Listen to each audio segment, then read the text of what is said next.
The scream that tore from Willa Morgan's throat echoed across the dusty Nevada landscape as her husband's fist connected with her jaw, sending her sprawling into the dirt outside their ramshackle homestead just west of Goldfield in the blazing summer of 1883.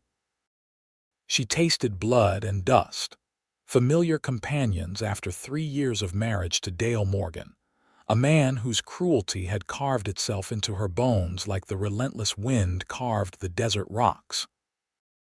At 22 years old, Willa had forgotten what kindness felt like, had stopped believing gentleness existed anywhere in this harsh world where survival meant enduring whatever brutality came your way. "You stupid woman," Dale spat, his shadow falling over her like a vulture circling carrion. "I told you I wanted my supper ready when I got back from town. What do I find? Nothing but cold ashes in that stove." Willa pressed her hand to her throbbing face, feeling the split skin above her cheekbone. She wanted to explain that the wood had run out, that she had spent all morning hauling water from the nearly dry creek bed a mile away, that her body ached from the beating 2 days prior. But words were dangerous things with Dale. Silence was safer.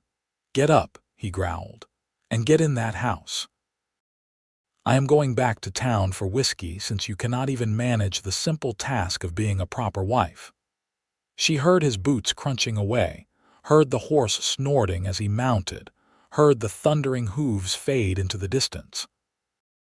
Only then did Willa allow herself to breathe, to let the tears come, hot and ashamed against her dusty cheeks. The afternoon sun beat down mercilessly as she pulled herself to her feet. Everything hurt. Her ribs, where he had kicked her last week, still sent sharp pains through her chest with each breath. Her left wrist, twisted during an argument over burned beans, had never quite healed right, and now her face throbbed with fresh injury. Willa limped toward the house, but something inside her simply broke. Not dramatically, not with fanfare, just a quiet crumbling of whatever foundation had kept her tethered to this life. She changed direction, moving instead toward the small barn where they kept 2 horses and the mule. Her hands shook as she saddled the gentler mare, a dappled gray named Sage that Dale rarely rode because he preferred more spirited mounts. She took only what she could carry in a saddlebag: a canteen of water, some dried meat, a spare dress, and the small leather pouch containing $7 she had hidden away over the past year, coins saved from selling eggs to the occasional passing traveler. It was not much, but it was everything she had. As Willa rode away from the homestead, she did not look back. She headed east toward Goldfield, though she had no real plan beyond getting as far from Dale Morgan as possible.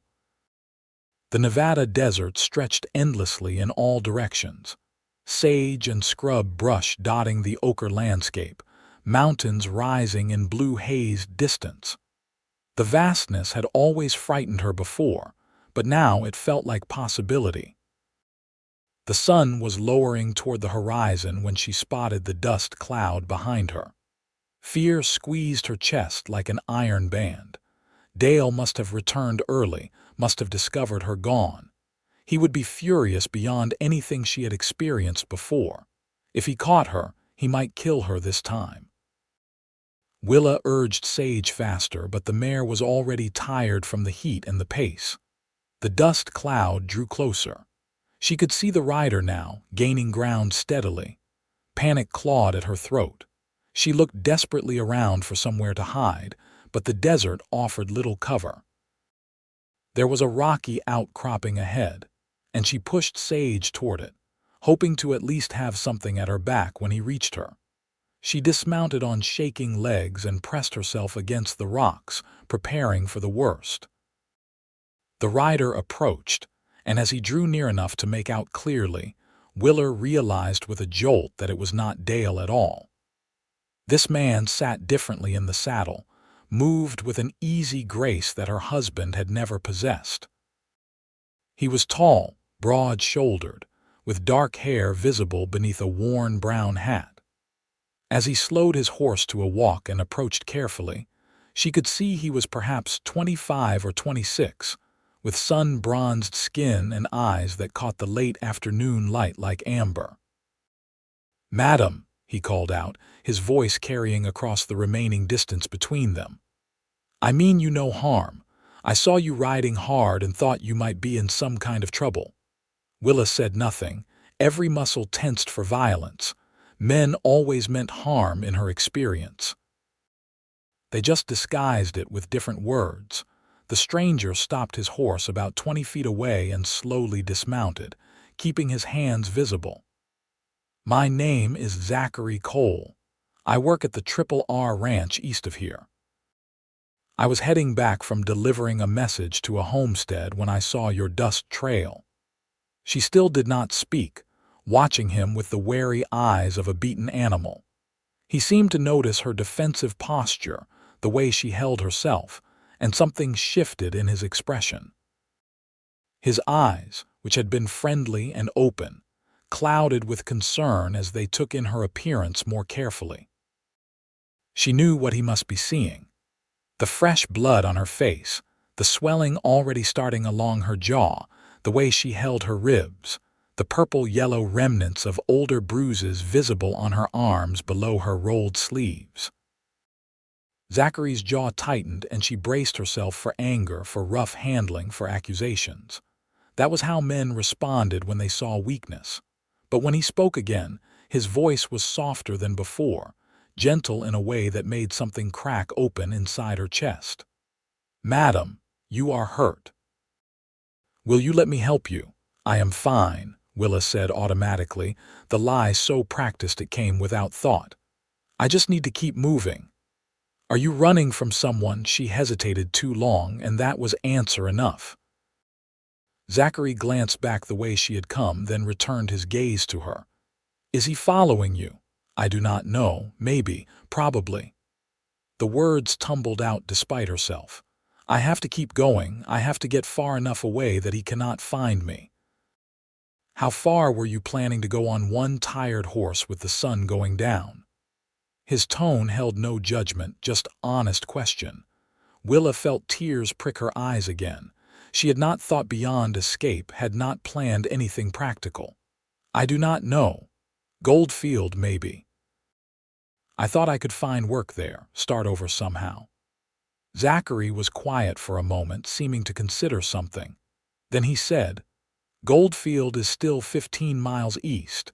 Your horse will not make it before dark, and the desert at night is dangerous for someone alone. There are coyotes, rattlesnakes, and men far worse than either." He paused, then added carefully, "The R is only 7 miles north of here. It is a good ranch, run by a decent man named Robert Richardson. His wife Ruth is kind. She would help you, give you a safe place to stay while you figure out what comes next." "Why would you help me?" The question came out harsh, suspicious. "What do you want from me?" Something flickered across Zachary's face, something that looked like old pain. "My mother," he said quietly, "had bruises like yours. My father gave them to her, regular as sunrise, until the day he hit her hard enough that she did not get back up. I was 14 years old when I buried her. So when I see a woman running scared with fresh blood on her face, I help. I do not want anything from you except to know you are safe. That is all." The simple honesty in his words, the lack of expectation or demand, shocked Willa into silence. She studied his face, searching for deception, for the trap she knew must be hidden somewhere in his offer. But his amber eyes held steady, patient, waiting for her decision without pressure. "What if my husband comes looking for me at this ranch? Then he will have to get through me and about 15 other ranch hands who do not take kindly to men who beat women," Zachary said flatly. "Robert Richardson especially. He has a strict policy about violence against women. A drifter hit a saloon girl in town once and tried to hire on at the R after. Robert personally rode him out of the territory once he heard what the man had done. Willa wavered, caught between terror and desperate hope. The sun was sinking lower, painting the desert in shades of orange and red. Zachary was right that she could not make it to Goldfield before dark. And the thought of being alone in the desert night with only an exhausted horse between her and whatever dangers lurked in the shadows made her stomach twist with fear. "If I come with you," she said slowly, "and I decide I want to leave, will you let me go? Or will I be trapped there like I was with Dale?" "You are not a prisoner, madam," Zachary said gently. "You can leave whenever you want. I will even take you to Goldfield myself if that is what you decide.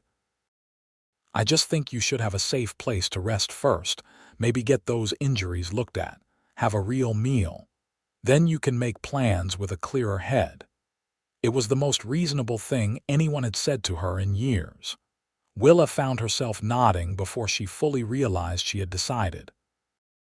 "All right, I will come to your ranch, but just for tonight." "That is fine," Zachary agreed. "Just for tonight if that is all you want." He mounted his horse again and waited while Willa climbed back onto Sage. Her whole body ached, and the adrenaline that had carried her through the escape was fading, leaving her shaky and exhausted.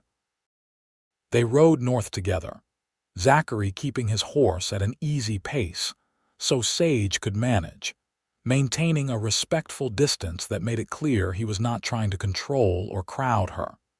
As they traveled, the landscape gradually shifted from flat desert to gently rolling terrain with more vegetation.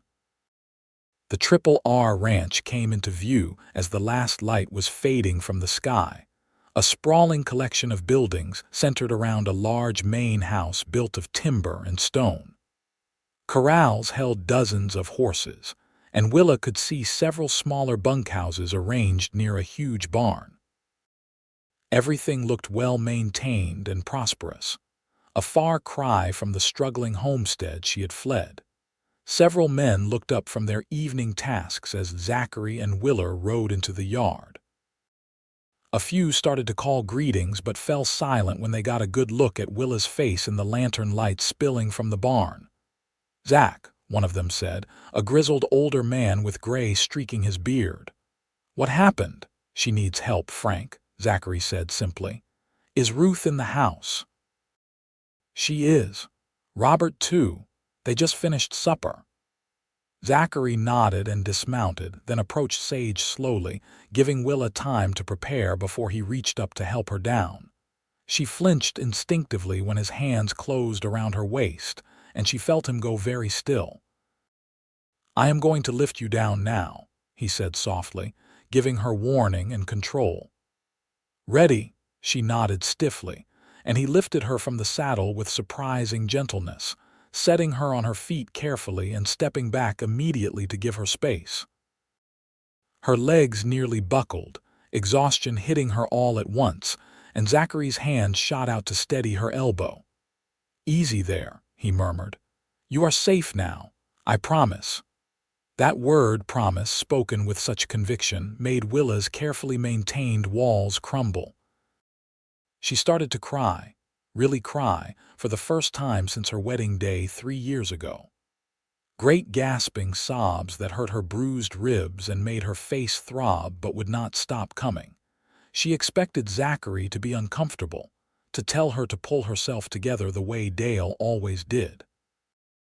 Instead, he just stood there, his hand still steady on her elbow, anchoring her through the storm of emotion. He did not shush her or tell her everything would be fine. He just let her cry until she had no more tears left. "Come on," he said when she finally quieted to hiccuping breaths. "Let me take you to meet Ruth. She will know what to do."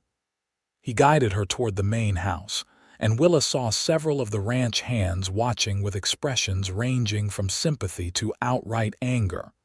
Not at her, she realized with shock. They were angry on her behalf, angry at whoever had hurt her. It was such a foreign concept that she could barely process it. Zachary knocked on the door of the main house, and a woman's voice called for them to enter. Inside, The house was warm and welcoming, with comfortable furniture and the lingering smell of roasted chicken. A couple in their mid-50s sat at a large dining table, the woman doing needlework while the man read a newspaper by lamplight. They both looked up as Zachary entered with Willa. The woman, who must be Ruth Richardson, rose immediately when she saw Willa's face. She was handsome rather than pretty, with laugh lines around her eyes and silver threading through her brown hair pulled back in a practical bun. But her eyes were kind, and when she moved toward Willa, her hands were outstretched in welcome rather than raised in threat. "Oh, you poor dear," Ruth said, her voice rich with genuine sympathy. "Zachary, bring her to the kitchen. Robert, fetch my medicine basket." The man, tall and barrel-chested with a full beard and sharp blue eyes, had already risen. He took in Willa's condition with a single comprehensive glance, and his expression hardened. "Who did this?" "Her husband, near as I can figure," Zachary said quietly. "She was running when I found her on the Goldfield Road." Robert's hands curled into fists, then deliberately relaxed. "He following her? We do not know. She left while he was in town." "Right. I will have the boys keep watch just in case." "A man who would do this," he gestured toward Willa's battered face, "is not the type to let his property go without a fight." "I am not property," Willa said, the words coming out sharper than she intended. "I am not anyone's property." Robert's expression softened immediately. "No, madam, you are not. You are a person deserving of respect and safety, and you will have both under my roof. I apologize for my poor choice of words. I only meant that a violent man tends to think of his wife that way, not that you actually are." The apology, swift and genuine, left Willa momentarily speechless. Dale had never apologized for anything in their entire marriage. Ruth had already bustled into the kitchen, and she beckoned Willa to follow. Zachary started to leave, but Ruth called him back. "Stay, Zachary. She knows you already." An unfamiliar face might make her more nervous. So Zachary leaned against the kitchen doorframe, close enough to be a reassuring presence but far enough away to not be threatening, while Ruth gently cleaned the cut on Willa's face. The older woman worked with practiced efficiency but infinite care, her touch so light that it barely hurt at all. "You have done this before," Willa observed. Ruth's expression went sad. "More times than I wish. Women fleeing bad situations turn up here every few years. We help when we can." She applied a salve that smelled of herbs to the cleaned cut. "This might scar, but it will heal clean if you keep it tended. Now let me see those ribs." Willa hesitated, glancing at Zachary uncertainly. He understood immediately and straightened from the doorway. "I will wait in the other room." After he left, Willa allowed Ruth to examine her torso, trying not to wince as gentle fingers probed the bruised flesh. Ruth's mouth compressed into a thin line. "Cracked, maybe broken. Hard to tell without a doctor. We will wrap them tight. You will need to rest, let them heal properly." "I cannot stay here long," Willa protested. "I need to get to Goldfield, find work." "Dear girl, you can barely stand upright. You are not going anywhere for at least a few days. We have a spare room. You will stay there, rest, heal. Then we can talk about what comes next." "I do not have money to pay you. Did I ask for money?" Ruth's voice was firm but kind. "This is simple human decency, nothing more. Now let me get these ribs wrapped, and then I will warm you some supper. You look like you have not had a proper meal in weeks." She was right. Dale had been drinking more heavily the past month, spending money on whiskey instead of supplies. Willa had been living on almost nothing, giving what little food they had to her husband to avoid his anger. After Ruth finished bandaging her ribs and Willa had buttoned her dress back up, Zachary was invited back in. He took a seat at the kitchen table while Ruth heated leftover chicken and potatoes, talking all the while about inconsequential things, clearly trying to put Willa at ease. Robert joined them, sitting quietly but radiating a protective presence that reminded Willa of a guard dog, watchful but not aggressive unless threatened. When Ruth set a full plate in front of her, Willa stared at it for a long moment. It was more food than she usually saw in 2 days. "Eat," Ruth encouraged. "All of it. You are too thin." Willa ate slowly at first, half convinced someone would slap the fork from her hand or tell her she did not deserve it, but no one did. They just let her eat in peace while Ruth and Robert asked Zachary about his day, including him in easy conversation that did not demand Willa's participation, but did not exclude her either. She found herself watching Zachary as he talked, noticing things she had been too frightened to register before. The way his eyes crinkled at the corners when he smiled. The respectful way he spoke to Ruth, clearly holding genuine affection for the older woman.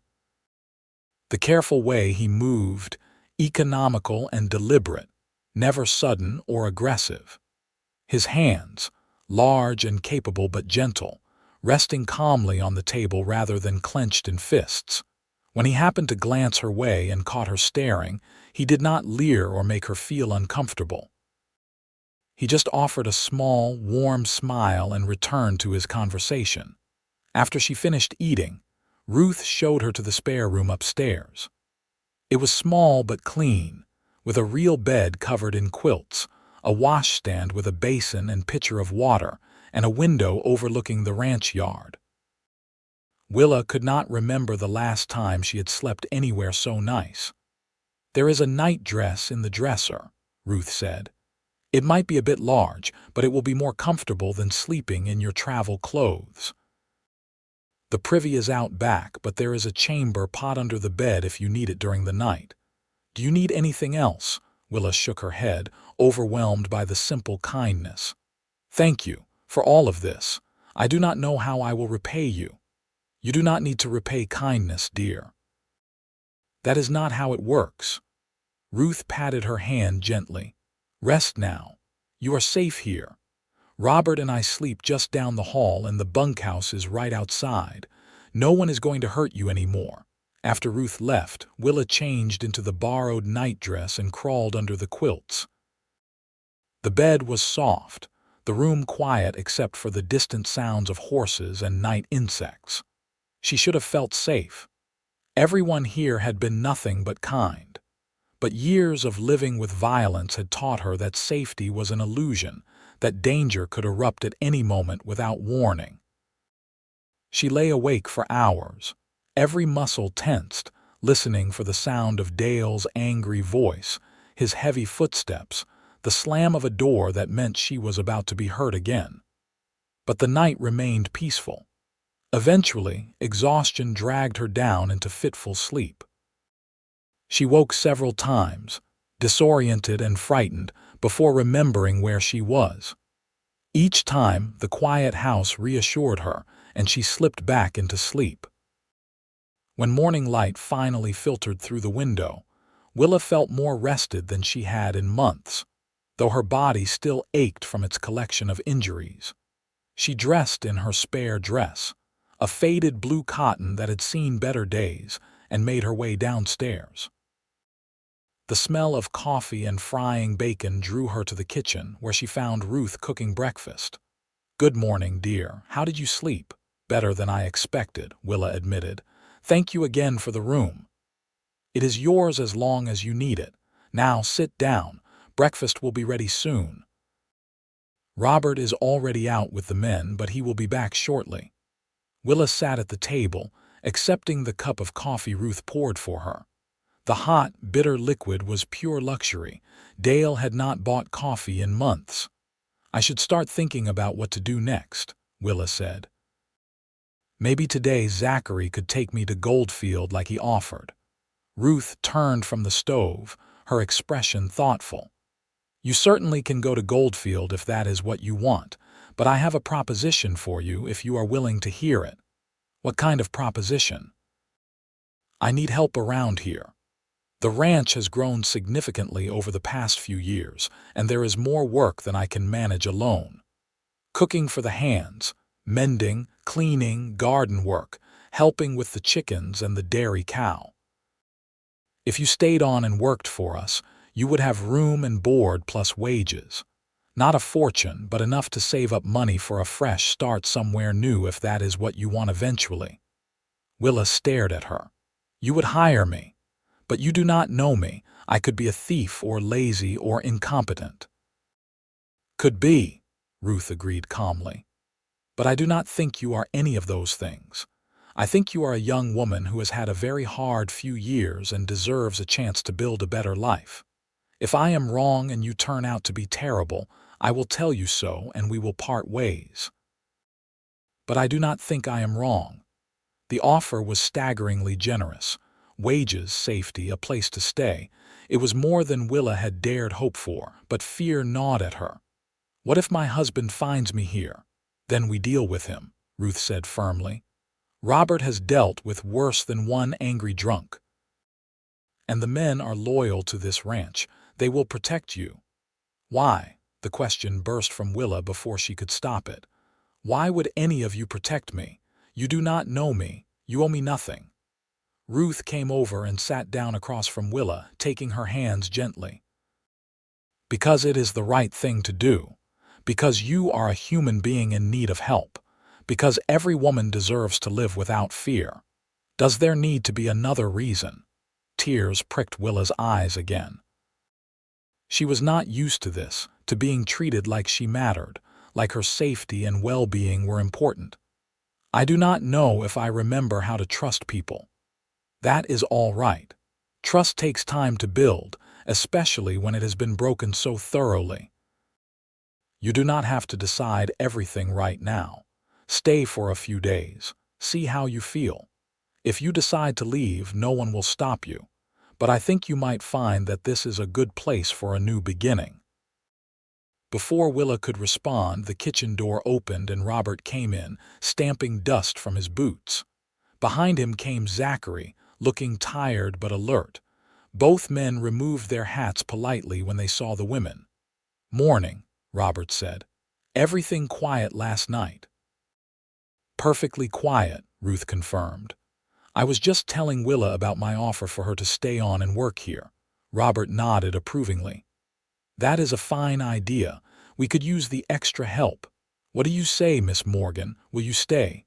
Willa glanced at Zachary, who had been silent so far.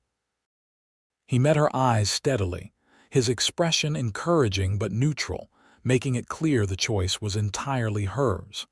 Something about his calm presence, the way he had been nothing but gentle and respectful since finding her yesterday, tipped the balance.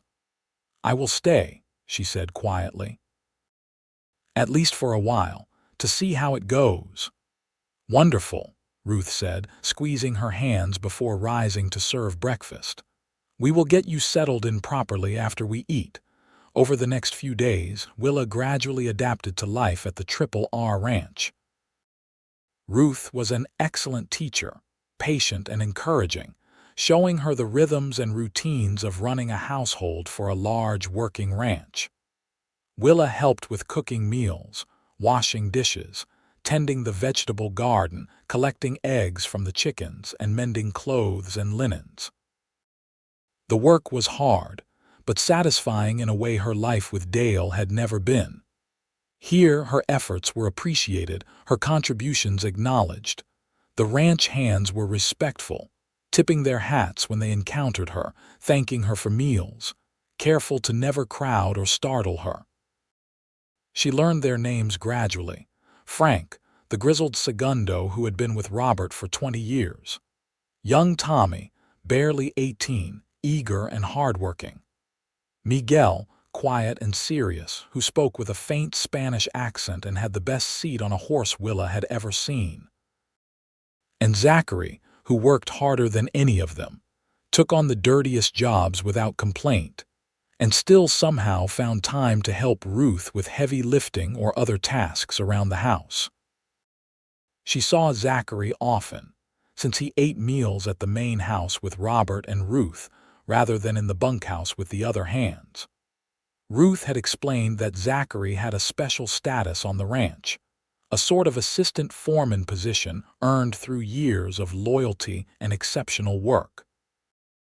He was being groomed to eventually take over from Frank when the older man decided to retire. Willa found herself watching Zachary more than she probably should. She noticed how he treated his horse with gentle care, how he talked soothingly to nervous cattle, how his rare smiles transformed his entire face from serious and reserved to warm and approachable. She noticed how he never raised his voice in anger, even when a green horse threw him or equipment broke at an inopportune moment. He would curse occasionally, but with frustration rather than rage, and he never took his irritation out on anyone around him. It was so different from everything she had known with Dale that she hardly knew what to make of it. One afternoon, about a week after her arrival, Willa was hanging laundry on the clothesline behind the house when she heard raised voices from the front of the property. Her blood turned to ice. She knew that voice. Dale had found her. She dropped the sheet she was holding and ran toward the house, planning to hide, to barricade herself somewhere, anything to avoid facing her husband. But as she rounded the corner, she saw Dale sitting on his horse at the edge of the yard, facing Robert, Zachary, and Frank. 4 other ranch hands had materialized from various locations, forming a loose semicircle that effectively blocked Dale from approaching any further. "I told you this is none of your business," Dale was shouting. "That woman is my wife. She belongs to me, and I have a legal right to take her home." "The law might say she is your wife," Robert said, his voice hard as granite, "but the law also says you do not get to beat her bloody. That is assault, Morgan, and it is a crime. What happens between a man and his wife is private business. I have the right to discipline her when she is disobedient." "Discipline?" Zachary's voice cut through the conversation, sharp with barely controlled anger. "Is that what you call breaking her ribs and splitting her face open? Because where I come from, we call that cowardice." Dale's face flushed red. "You calling me a coward, boy? I am calling you exactly what you are, a man who hurts someone smaller and weaker to feel powerful." "Yes, that is cowardice." Dale's hand moved toward the rifle strapped to his saddle, and instantly every ranch hand had a gun drawn and aimed at him. The speed of their response was shocking and clearly took Dale by surprise. He froze, his hand hovering near the weapon but not touching it. "I would not do that if I were you," Frank said mildly, though his eyes were cold as winter. "You are outnumbered and outgunned." Willa watched from the corner of the house, her heart hammering so hard she thought it might break through her ribs. She wanted to run, to hide, but her legs would not obey. She was paralyzed by fear, waiting for Dale to explode into violence the way he always did when challenged. But surrounded by armed men who clearly would not hesitate to shoot if he made a move, even Dale had enough sense to recognize a losing position. His hand fell away from the rifle, though his expression promised future violence. "This is not over," he snarled. "She is my wife. I have the law on my side." "Maybe you do," Robert acknowledged, "but you are going to have to get a court order if you want her back, and that means explaining to a judge why she ran. Explaining those bruises. I know Judge Winters, and he does not take kindly to men who abuse their wives. You might find the law is not as much on your side as you think." "I will be back," Dale promised darkly, "with the sheriff if I have to, and when I get her home, she is going to regret the day she decided to run from me." "Get off my property," Robert said flatly. "And do not come back unless you have legal paperwork. If I see you near this ranch again without a court order, I will have you arrested for trespassing." For a long moment, Dale just stared at the line of armed men, his face twisted with fury. Then his eyes swept the yard and landed on Willa, half hidden behind the house. The look he gave her was pure malice, a promise of terrible things to come. "You are going to pay for this," he said directly to her. "When I get you back, and I will get you back, you are going to wish you had never been born." Then he wheeled his horse around and galloped away, leaving a cloud of dust in his wake. Willa sagged against the wall of the house, shaking so hard her teeth chattered. She heard footsteps approaching and flinched instinctively, but it was only Zachary, his expression concerned. "Hey," he said softly, stopping a careful distance away. "He is gone. You are safe." "For now," Willa managed, "but you heard him. He will come back. He will get the law involved, and I will have to go back to him." "Not necessarily. Robert is right about Judge Winters. He is a fair man, and he has made decisions in favor of abused wives before. If it comes to a court hearing, we will all testify about the condition you were in when you arrived. That will carry weight. What if it does not? What if the judge says I have to go back?" The fear in her voice was palpable. Zachary was quiet for a moment, then said something that shocked her. "Then we will figure something else out. Maybe get you on a train to California or Colorado, somewhere he cannot find you. I will help you, Willa. I promise I will not let him hurt you again." She stared at him, this man who barely knew her, offering to help her escape if necessary, to defy the law if that was what it took to keep her safe. "Why would you do that? You could get in serious trouble for helping me run from my legal husband." "Some laws are unjust," Zachary said simply. "A law that says a man can beat his wife as long as they are married is a bad law. I would rather break a bad law than stand by and let you be hurt." "I do not understand you," Willa said, frustrated and confused. "No one is just kind for no reason. What do you want from me?" Zachary stepped closer, still maintaining respectful distance but near enough that she could see the sincerity in his amber eyes. "I want you to be safe. I want you to have a chance at a life where you do not live in fear. That is all. But why? Why do you care?" "Because I watched my mother live in fear every day until it killed her," he said quietly. "Because I was too young and powerless to help her. But I am not young or powerless anymore. If I can help you, then maybe some tiny bit of her suffering means something." The raw honesty in his words, the pain he still carried from his mother's death, pierced through Willa's defenses. She found herself reaching out, placing her hand tentatively on his arm. "I am sorry. About your mother. That should not have happened to her. No, it should not have. Just like what happened to you should not have happened." He covered her hand with his own, warm and solid and gentle. "You deserve better, Willa. You deserve to be treated with kindness and respect." She pulled her hand back, overwhelmed by the contact and by emotions she did not know how to process. "I should get back to the laundry. Ruth will wonder where I went." Zachary nodded, understanding her need to retreat. "All right. But Willa, he is not going to get to you. Robert has doubled the watch. Someone will be on guard around the clock. And if you need anything at all, you come find me. Day or night, promise me." "I promise," she whispered.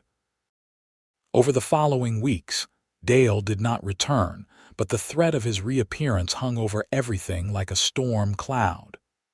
Willa jumped at sudden noises, had nightmares that left her gasping and sweating, constantly looked over her shoulder expecting to see her husband coming for her. The ranch hands remained vigilant, always armed, always watchful. But gradually, despite her fear, Willa began to settle into her new life. She grew more confident in her work, earning genuine praise from Ruth. She learned the personalities of the various ranch hands, began to relax enough to exchange occasional conversation with them. She discovered she enjoyed working with the chickens, liked the garden work that got her hands in the soil, found satisfaction in seeing the men eat heartily of the meals she helped prepare. And she found herself drawn more and more to Zachary. It was not something she sought or wanted. The idea of caring for any man after her experience with Dale terrified her. But Zachary made it almost impossible not to care. He was patient with her nervous starts, never took offense when she flinched away from sudden movements. He talked to her like a person with thoughts and opinions worth hearing, asked her questions about what she liked or wanted rather than telling her what to do. One evening, as autumn was settling over the Nevada landscape, Willa was sitting on the porch of the main house mending a shirt when Zachary approached, leading a horse she did not recognize. It was a beautiful mare, smaller than the working ranch horses, with a coat the color of honey and a white blaze down her face. "Evening," Zachary said, stopping at the base of the porch steps. "I wanted to show you something." "What is it?" "This is Cinnamon. She is 3 years old, well-trained, gentle temperament. Robert bought her off a family moving back east. I thought maybe you might like to learn to ride her." Willa set down her mending, confused. "I know how to ride. I rode Sage here." "I know you can ride. But I thought you might like to ride for pleasure, not just necessity. The desert is beautiful this time of year, especially in the early morning or evening when it is cooler. I thought maybe I could show you some of the prettier spots around the ranch, if you would like." "Why would you want to do that?" Zachary shifted his weight, looking uncharacteristically uncertain. "Honestly, because I enjoy your company, because I think you might enjoy getting away from the house sometimes, seeing more of the territory. And because I thought it might be nice to spend more time with you." Her heart skipped several beats. "You want to spend time with me, if you are amenable to it. If not, that is fine too. I do not want to make you uncomfortable." Willa stood, moving to the porch railing to get a better look at the mare. Cinnamon nickered softly, her dark eyes calm and friendly. "She is beautiful." "She is. And patient, which makes her good for riding out when you just want to enjoy the journey rather than get somewhere fast." He paused, then added, "I will understand if you say no, Willa. I am not trying to pressure you into anything." She should say no. She should keep her distance, protect herself, not allow any man to get close. But when she looked at Zachary, standing there holding the horse's reins with an expression of cautious hope on his face, she found herself wanting to say yes, wanting to see the places he thought were beautiful, wanting to spend time with this man who had shown her nothing but kindness and respect. "I would like that," she said quietly. "When were you thinking?" The smile that broke across Zachary's face was like sunrise. "Tomorrow morning, before it gets too hot. I will get the horses ready, pack some water and food. We can make a few hours of it." "All right, tomorrow morning." That night, Willa lay awake in her room, wondering what she was doing. Getting involved with Zachary, even as friends, felt dangerous. She was technically still married, even if that marriage was a nightmare she had no intention of returning to. And more than that, she was terrified of trusting her heart to anyone after Dale had twisted and trampled it so thoroughly. But Zachary was not Dale. In the nearly 2 months she had known him, he had been nothing but gentle, nothing but kind. He had never once raised his voice to her, never made demands, never made her feel stupid or worthless or afraid. Around him she could breathe. Maybe, she thought as she finally drifted to sleep, maybe she could try. Just a little, just enough to see what it felt like to be treated well. The next morning dawned clear and cool, perfect for riding. Willa dressed in her riding skirt and met Zachary at the barn as the sun was painting the eastern sky in shades of pink and gold. He had Cinnamon and his own horse, a steady bay gelding named Rusty, already saddled and waiting. "Ready?" he asked, offering her a warm smile. "Ready," she confirmed, surprised to find she meant it. He helped her mount Cinnamon, his hands steadying her with care and no more contact than necessary, then swung easily onto Rusty. They rode out of the ranch yard heading west, toward a line of rocky hills visible in the distance. At first, they rode in comfortable silence, just enjoying the cool morning air and the vast open landscape. But gradually, they began to talk. Zachary told her about the ranch, pointing out landmarks and explaining the grazing patterns of their cattle and horses. He talked about growing up in Kansas, about coming west after his mother died because he could not stand to stay in the house where she had suffered. He told her about meeting Robert Richardson during a cattle drive and being offered a permanent position at the Triple R, about the family he had found among the ranch hands. In turn, Willa found herself sharing things she had never spoken aloud.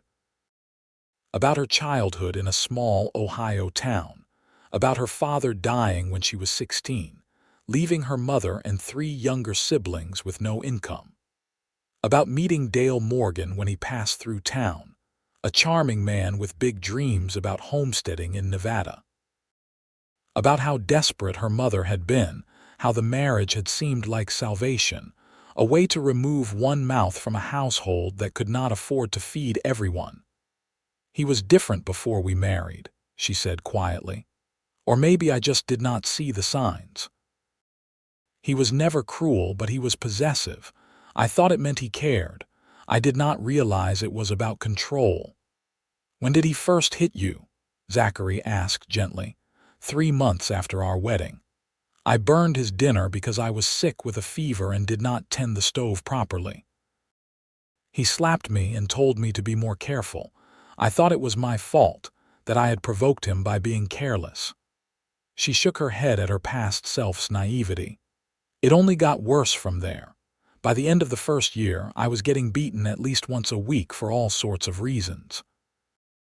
Sometimes for actual mistakes, sometimes just because he was drunk and angry about our failing homestead. That must have been unbearable. The worst part was not the pain," Willa said, the words flowing out of her now like water from a broken dam. "It was the constant fear. I never knew what would set him off. I walked on eggshells every moment of every day, trying to anticipate his moods, trying to do everything perfectly so he would have no excuse to hurt me. But it never mattered. If he wanted to hit me, he found a reason." Zachary was quiet for a long moment. When he spoke, his voice was rough with suppressed emotion. "You deserved none of that. You know that, right? Nothing you did or did not do justified him treating you that way." "I am starting to believe that," Willa said. "Being here, seeing how you all treat each other with respect, seeing that disagreements do not have to end in violence. It is helping me understand that what I experienced was not normal, was not right." They had reached the hills now, and Zachary guided them along a narrow trail that wound between red rocks and scrubby juniper trees. The path climbed gradually, and as they ascended, the view opened up behind them, revealing the ranch in the valley below and the vast desert stretching to the horizon. Finally, they emerged onto a flat outcropping that offered a panoramic view of the entire territory. Willa caught her breath at the beauty of it, the way the morning light painted the landscape in shades of gold and ochre and red. "This is my favorite spot on the whole ranch," Zachary said, dismounting and helping Willa down. "I come here sometimes when I need to think, when I need perspective. Everything seems clearer up here somehow." They stood side by side at the edge of the outcropping, looking out over the incredible vista. Willa was acutely aware of Zachary beside her, of the warmth radiating from his body in the cool morning air. When his hand brushed against hers, she did not pull away. Instead, after a moment of hesitation, she let her fingers curl around his. Zachary looked down at their joined hands, then up at her face, his expression a mixture of hope and caution. "Willa, I am still married," she said, needing to voice the complication before anything else happened. "Legally, I belong to Dale Morgan, even though I will never go back to him." "I do not care about that," Zachary said firmly. You do not belong to him. You do not belong to anyone but yourself. And I am willing to wait however long it takes, willing to help you however I can, to maybe someday have a real chance with you. You want a chance with me?" Her voice came out breathless. "I have wanted that since the day I found you running scared in the desert," he admitted. "But you were hurting and needed safety and friendship more than anything else. So that is what I tried to give you. Just friendship, just kindness with no expectations attached. But yes, Willa, I want more than friendship if you ever feel ready for that. I think I am falling in love with you." The words hit her like a physical force, leaving her shaken and exhilarated and terrified all at once. "I do not know if I know how to love anyone anymore. Dale broke something inside me." "Then we will take all the time you need to heal," Zachary said, squeezing her hand gently. "And if you decide that all you can offer is friendship, I will accept that. But I want you to know that you are not broken, Willa. You are hurt, yes, but hurt can heal. And you are one of the strongest people I have ever met." "Strong," she almost laughed. "I am a coward who let herself be beaten for 3 years. You are a survivor who did what she had to do to stay alive and then found the courage to run when the opportunity came. That is not cowardice. That is strength." Willa turned to face him fully, searching his face for any sign of deception or hidden agenda.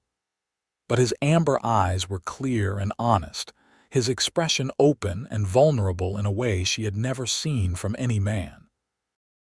He was offering her his heart with no guarantee she would not crush it, trusting her with something precious despite her brokenness. "I am scared," she whispered. "I know," he said softly, "but you do not have to be scared of me. I will never hurt you, Willa. Not ever." She thought about the past 2 months, about every interaction they had shared. He had never given her any reason to doubt his words.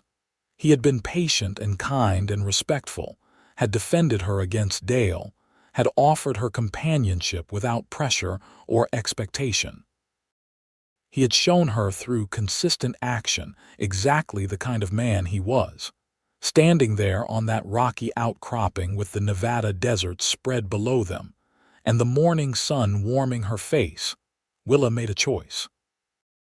She stepped closer to Zachary and slowly, giving him every chance to move away if he wanted, raised her free hand to his face. Her fingers brushed his cheek, feeling the slight rasp of morning stubble, the warmth of his skin. "Teach me," she said. "Teach me what it is like to be cared for instead of controlled. Show me what it feels like when someone is gentle." Zachary's breath caught. "Are you sure?" "No," she admitted, "but I want to try. With you." He raised his hand to cover hers where it rested against his face. "Then we will go as slow as you need. And if you ever want to stop, if anything feels wrong or frightening, you just say the word and we stop. No questions, no pressure. Yes. Yes." Very slowly, giving her all the time in the world to change her mind, Zachary leaned down and pressed his lips to hers. The kiss was soft, gentle as a whisper, asking rather than taking. Willa froze for a moment, every instinct screaming danger. But then she let herself relax into it, let herself feel the tenderness of his touch, the warmth of his mouth against hers. When they finally pulled apart, both of them were breathing hard. Zachary rested his forehead against hers, his hands coming up to frame her face with infinite care. "Are you all right?" he asked. Willa realized she was crying, tears streaming down her cheeks, but they were not tears of fear or pain. They were tears of relief, of release, of beginning to believe that maybe she could have something good in her life after all. "I am better than all right," she said wonderingly. "That was beautiful." Zachary smiled, the expression transforming his entire face. "You are beautiful." They stayed on the outcropping for another hour, talking and sharing more tentative kisses, before riding back to the ranch. Willa felt lighter than she had in years, as though some terrible weight had been lifted from her shoulders. She had taken a risk in opening her heart even a crack, but Zachary had proven himself worthy of that trust.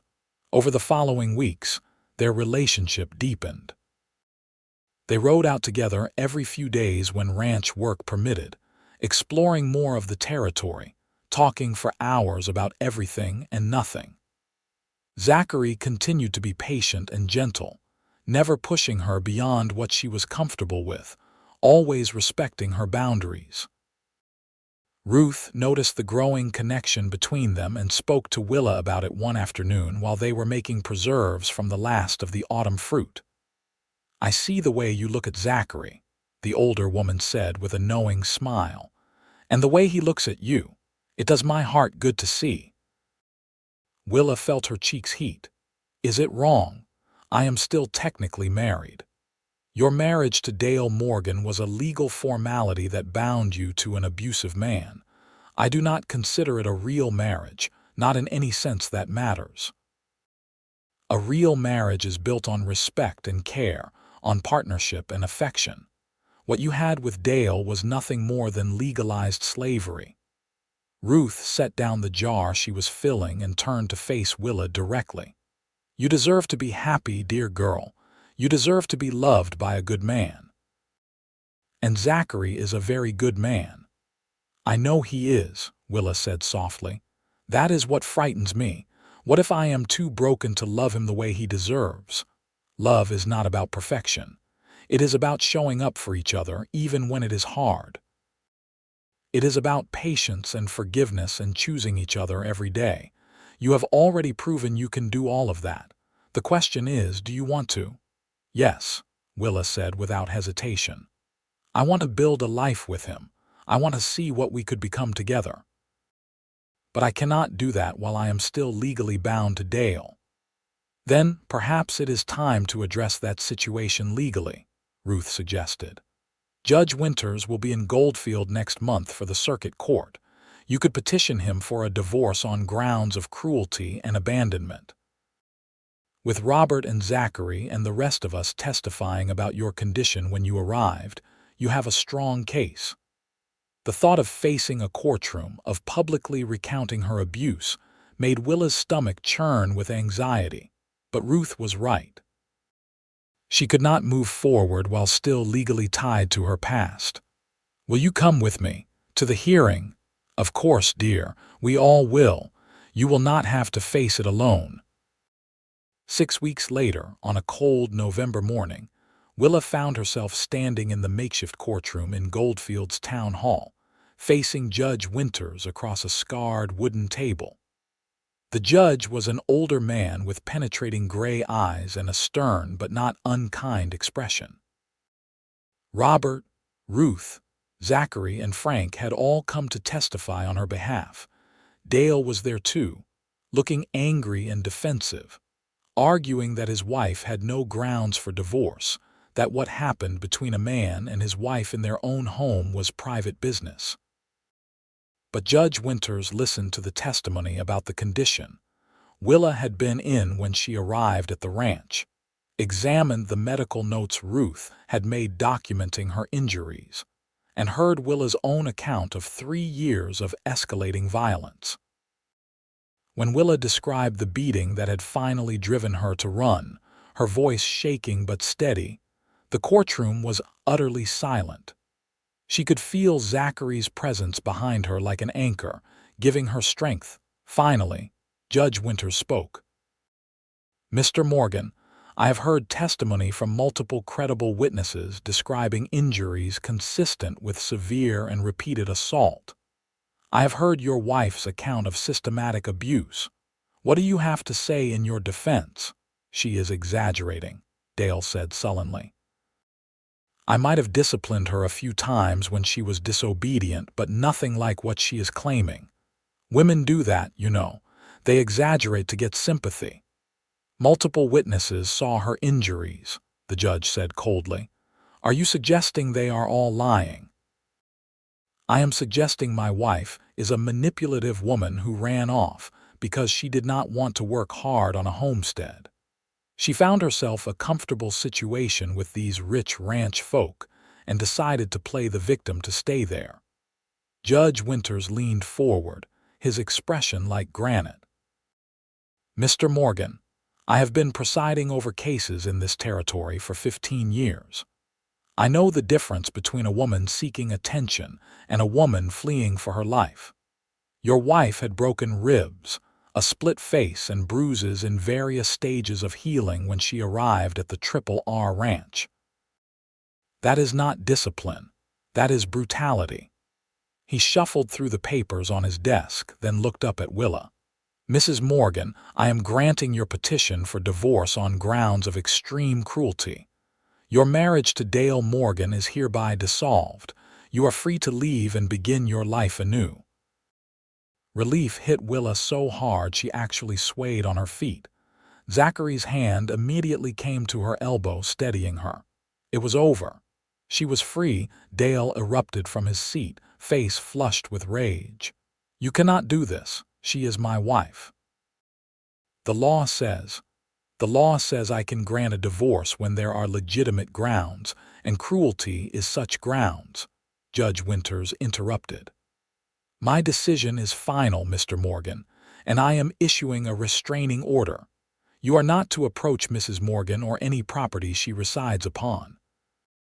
If you violate this order, you will be arrested. Do you understand?" Dale's jaw worked, his eyes blazing with fury as he stared at Willa.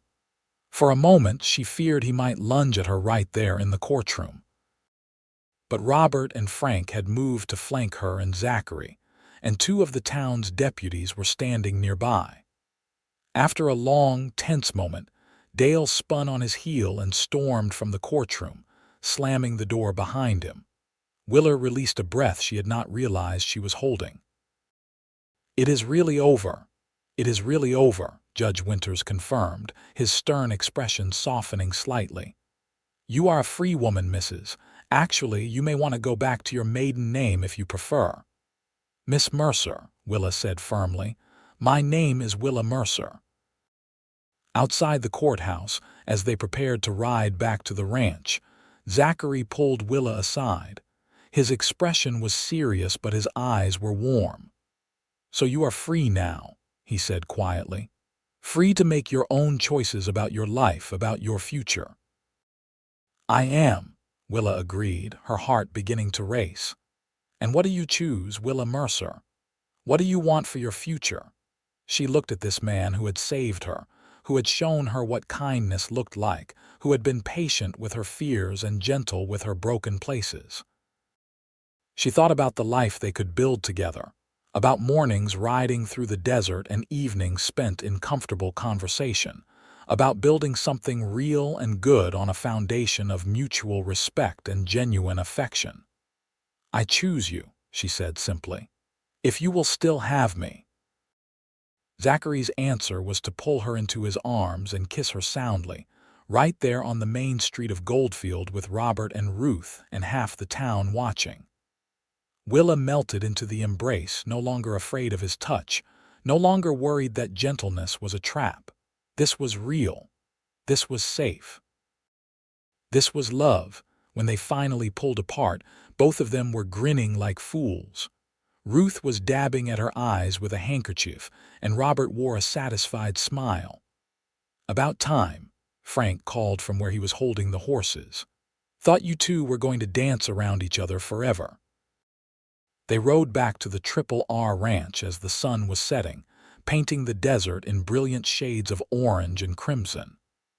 Willa rode beside Zachary, their horses close enough that their knees occasionally brushed. She felt lighter than air, free in a way she had never imagined possible. That evening after dinner, Zachary asked Willa to walk with him. They strolled through the ranch yard as stars began to appear in the darkening sky, their breath making small clouds in the November chill. "I know this is fast," Zachary said as they walked, "and if you need more time, I understand. But I have to ask, Willa, will you marry me?" Willa stopped walking, her heart hammering. "We have only been courting for a few months. I know. But I have known you were the woman I wanted to spend my life with since the day I found you in the desert." Every day since then has only made me more certain." He took both her hands in his. "I am not asking you to rush into anything you are not ready for. If you want to wait a year, 2 years, however long, I will wait. But I wanted you to know my intentions. I want to marry you, Willa. I want to build a life with you. I want to wake up beside you every morning and fall asleep beside you every night. I want to show you every day for the rest of our lives what it means to be loved and cherished." Tears spilled down Willa's cheeks. "I am still learning how to trust. Still learning how to believe that good things can last. I know, and I will help you learn. Every single day I will prove to you that you can trust me, that this is real and lasting." Willa thought about her life 3 months ago, about the desperate, beaten woman who had fled into the desert with nothing but hope and $7. She thought about the journey that had brought her here, to this moment, to this man. And she thought about the future stretching before her, full of possibility and promise. "Yes," she said, her voice strong and clear. "Yes, I will marry you, Zachary Cole." His whoop of joy echoed across the ranch yard, and then he was spinning her around, both of them laughing and crying at once. When he set her down, he kissed her with a passion that left her breathless. And for the first time in her life, Willa understood what it meant to be truly happy. They were married 2 months later in the front room of the Triple R Ranch House, with Judge Winters officiating and the entire ranch in attendance. Ruth had helped Willa make a simple but beautiful dress of cream-colored wool, and Robert gave her away with paternal pride. As Willa spoke her vows, looking into Zachary's amber eyes, she felt no fear, only joy. This marriage was nothing like her first. This was built on respect and trust, on genuine love and mutual care. Their wedding night, Zachary was patient and gentle, letting Willa set the pace, showing her what physical intimacy could be when it was based on love rather than control. And when she finally fell asleep in his arms, warm and safe and cherished, Willa thought that she had never imagined happiness like this was possible. They lived in a small house on the ranch property that Robert had built for them as a wedding gift. Willa continued to help Ruth with the household work, while Zachary worked alongside the other ranch hands. They built a life together day by day, learning each other's rhythms and quirks, navigating the occasional disagreement with calm discussion rather than violence. True to his word, Zachary proved every day that she could trust him. When she had nightmares about Dale, he held her and talked her through the fear without judgment. When she flinched from sudden movements, he slowed down and gave her space to recover. When she struggled with believing she deserved good things, he patiently reminded her of her worth until she began to believe it herself. The first time they had a real argument about 6 months into their marriage, Willa braced herself for violence. The disagreement had been about something trivial, whether to spend money on new curtains or save it for other needs. But as voices raised slightly, old instincts kicked in and Willa found herself backing away, arms raised defensively. Zachary stopped mid-sentence, his expression stricken. "Willa, no, I am not going to hit you. I am never going to hit you." "You are angry," she said, hating the tremor in her voice. "I am frustrated about curtains," he corrected gently. "That is not the same as being angry at you. And even if I was angry, even if you did something that genuinely upset me, I would never, ever raise a hand to you. Do you hear me? Never." He sat down on the floor, making himself smaller, less threatening. "Come here, please." Willa approached slowly and sat across from him. Zachary reached out and took her hands, his grip firm but gentle. "We are going to disagree sometimes. That is normal in a marriage, but we will always work through our disagreements with words. If I ever get so upset that I need to walk away and cool off, I will tell you that is what I am doing. But I will never hurt you. You have to believe that." "I am trying," Willa whispered. But sometimes the fear just takes over. I know. And that is not your fault. That is what Dale did to you, but we will keep working through it together. As many times as it takes, for as long as it takes, until you truly believe you are safe with me. And he did. Every time her past threatened to overwhelm her present, Zachary was there with patience and understanding. Gradually, painfully slowly, Willa's fear began to recede. She began to relax into their marriage, to trust that his gentleness was not a facade but his true nature. A year and a half after their wedding, Willa discovered she was pregnant. The news filled her with a complicated mix of joy and terror. She worried about being a good mother, about passing on her trauma to her child, about whether she was healed enough to give a baby what it needed. Zachary held her as she cried about her fears, then gently reminded her of how far she had come. You are not the same person who fled into the desert 3 years ago. You are strong and capable and full of love. You are going to be an amazing mother. What if I am not? What if I do everything wrong? Then we will figure it out together, he said simply. I am going to be right there with you, every step of the way. You are not doing this alone. Their son was born on a warm May morning in 1886, with Ruth attending as midwife and Zachary refusing to leave Willa's side. When the baby was finally placed in her arms, tiny and perfect and wailing lustily, Willa felt her heart expand in ways she had not known were possible. He is beautiful, Zachary said, his voice thick with emotion as he touched one finger to their son's tiny hand, just like his mother. They named him Thomas, after Zachary's grandfather. Little Thomas proved to be a healthy, happy baby with his mother's green eyes and his father's amber-touched hair. Watching Zachary with their son, seeing the gentleness and patience he showed the baby, Willa fell in love with her husband all over again. She proved to be a good mother, despite her fears. The love she felt for Thomas was fierce and protective, and she was determined that her son would never know violence, never learn that it was acceptable to hurt those weaker than yourself. Zachary supported her completely, taking on his share of nighttime feedings and diaper changes, rocking Thomas when he was fussy, playing with him on the floor of their little house. 2 years later, Willa gave birth to their daughter, Sarah, and 3 years after that, another son, Daniel. Their little house grew crowded with the joyful chaos of children, and Robert eventually built them a larger home on another part of the ranch property. The Triple R continued to prosper, and Zachary was officially promoted to foreman when Frank finally retired at the age of 68. As the years passed, Willa's past receded further into memory. The nightmares came less frequently. The instinctive flinch when someone moved too quickly gradually faded.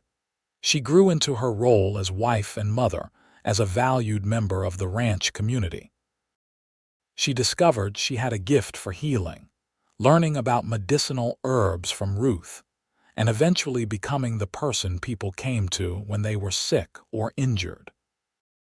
Sometimes, on quiet evenings when the children were asleep, she and Zachary would sit on their porch and watch the sun set over the desert. On one such evening, when Willa was 35 and Zachary nearly 38, she found herself thinking about the journey that had brought them to this moment. "You ever regret it?" she asked suddenly. "Taking on a broken woman with so much baggage?" Zachary turned to her, his amber eyes warm in the fading light. "You were never broken, you were hurt. And no, I have never regretted one single moment with you. You and our children are the greatest blessing of my life." "I was so afraid of you at first," Willa admitted. "I could not understand why you were being kind. I kept waiting for you to show your true colors, to become cruel like Dale." "I know you were. You had every reason to be afraid." He took her hand, threading his fingers through hers. "Do you remember what I said to you that first day when you expected me to be harsh? You said gentleness is strength too, Willa recalled. I did not believe you at the time. Do you believe it now? She thought about their life together, about how Zachary's quiet strength and gentle nature had created a safe space for her to heal. She thought about how his patience had taught her to trust again, how his kindness had shown her what love really meant. She thought about how he was teaching their children, especially their sons, that true strength lay not in domination but in caring for others. Yes, she said softly, I believe it now. Your gentleness gave me the strength to become myself again. It gave me the courage to love and be loved. It gave our children a father who shows them every day what a good man looks like. Zachary pulled her close, and she rested her head on his shoulder, comfortable and content in his embrace. In the distance, she could hear their children playing some imaginary game in the yard, their laughter carrying on the evening breeze. This was her life now. Not perfect but good. Not without challenges but full of love and safety and hope. That night, as she lay in bed beside her husband, listening to his steady breathing, Willa thought about the woman she had been when she fled into the desert all those years ago. That terrified, beaten woman could never have imagined this future. Could never have dreamed that gentleness and safety and love were real things she might someday have. But Zachary had shown her a different way. He had proven through years of consistent kindness that not all men were like Dale, that strength could be gentle, that love did not have to hurt. He had given her the space and safety to heal, to become whole again, to discover who she truly was beneath all the fear and pain. As sleep began to claim her, Willa felt Zachary's arm tighten around her waist, pulling her closer. Even in sleep, he held her gently, protectively, as though she were something precious to be cherished. And she was. To him, she always had been. Years continued to pass in the rhythm of ranch life. The children grew, eventually having children of their own. Thomas became a skilled horseman and took over running the horse breeding program at the R. Sarah married a kind young man from Goldfield and opened a school in town, teaching the children of miners and ranchers alike. Daniel followed in his father's footsteps, becoming foreman of the ranch when Zachary eventually stepped back from the daily demands of the work. Through it all, Willa and Zachary remained devoted to each other. They faced hardships together as the years brought their share of challenges. Droughts that tested the ranch's resources, illness that swept through the territory, the inevitable losses that came with age as friends and loved ones passed away.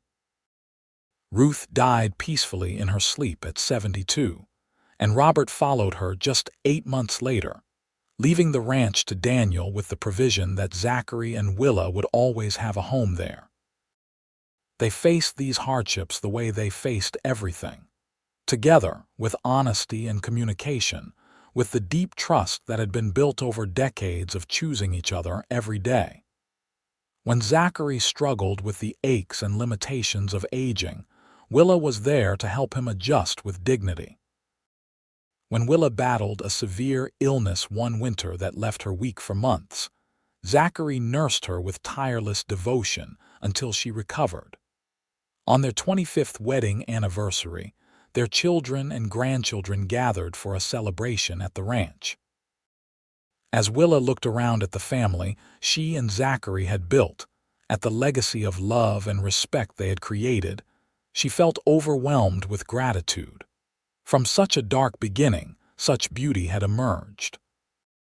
That evening, after everyone had left, Zachary found Willa sitting alone on the porch of their home, watching the stars emerge in the darkening sky.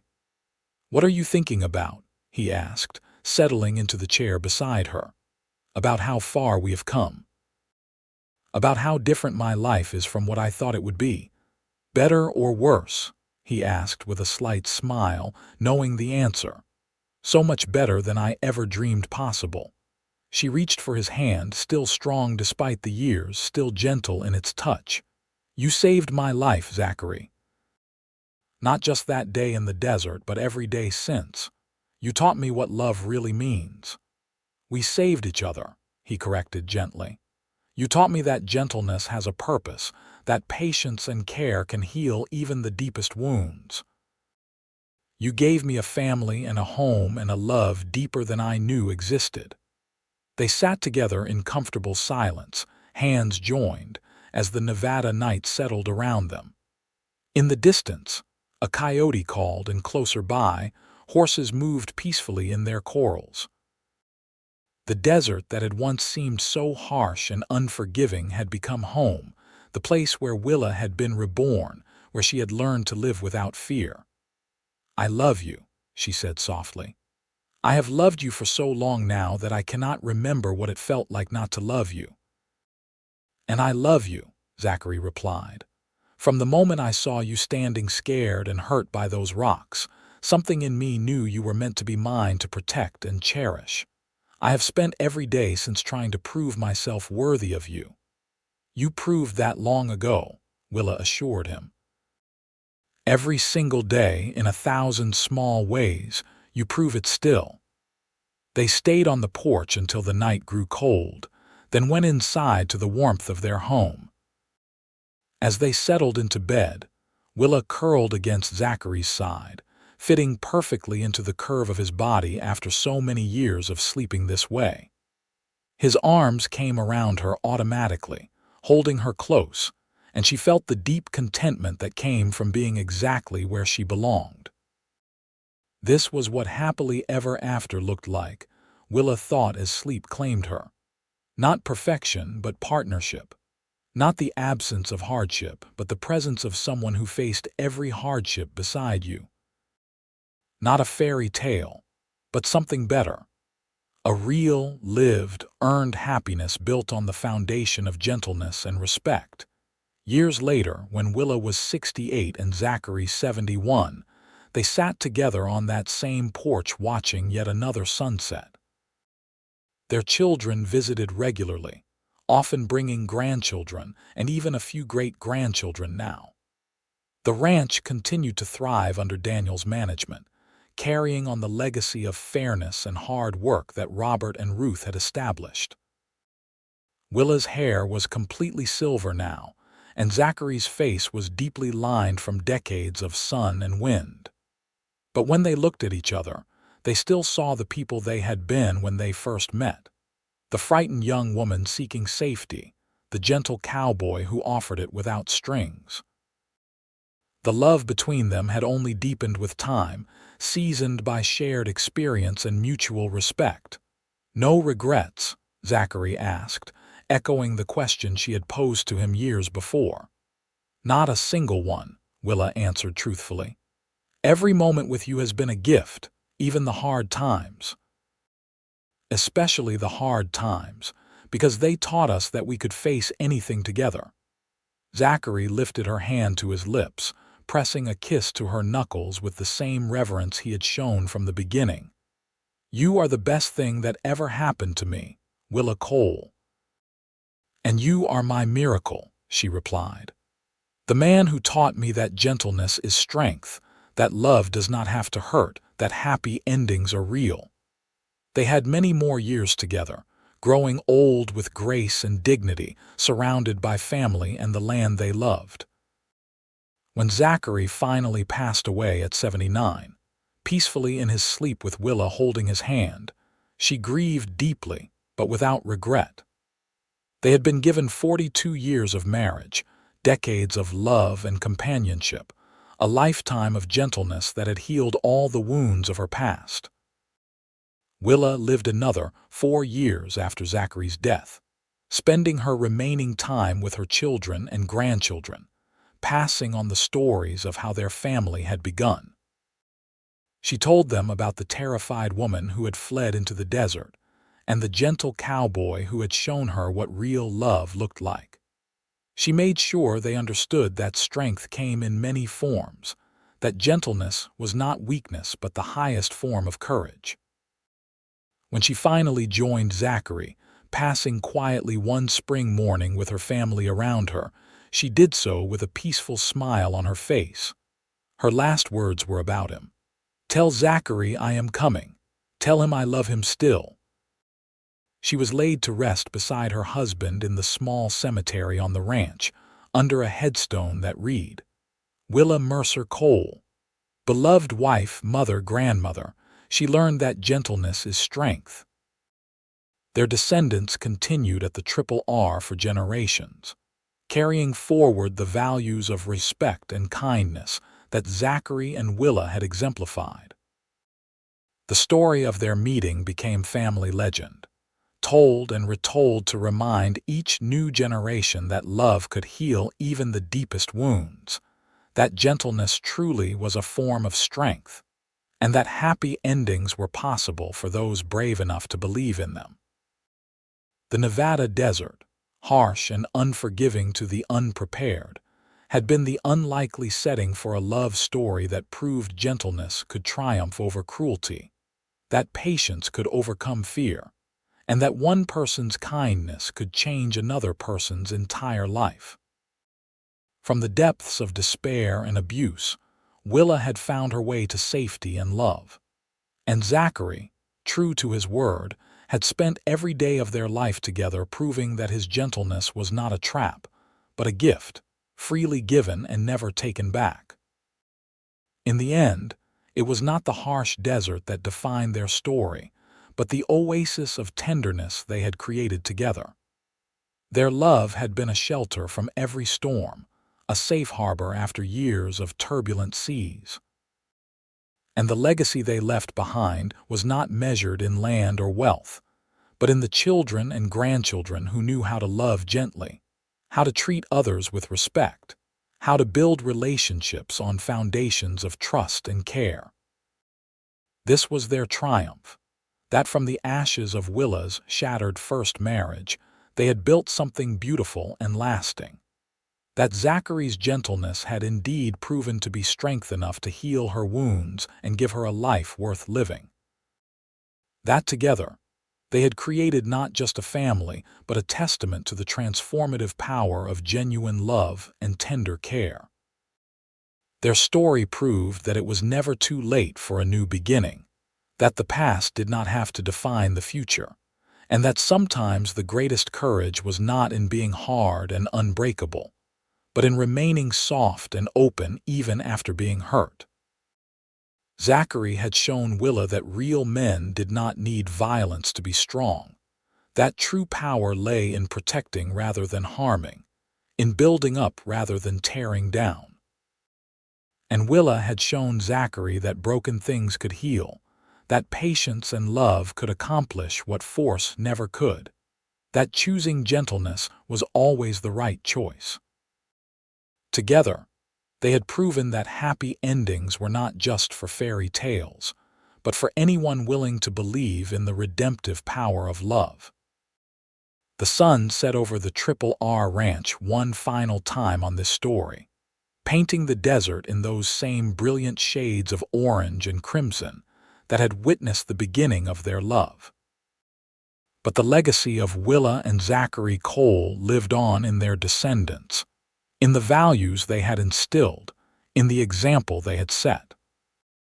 Their love story became the foundation on which future generations built their own lives, a reminder that gentleness truly was strength, and that choosing kindness over cruelty could change the world, one person at a time. And so they lived, and so they loved, and so they left behind a legacy that proved beyond any doubt that the old cowboy had been right all along. Gentleness is strength too, perhaps the greatest strength of all.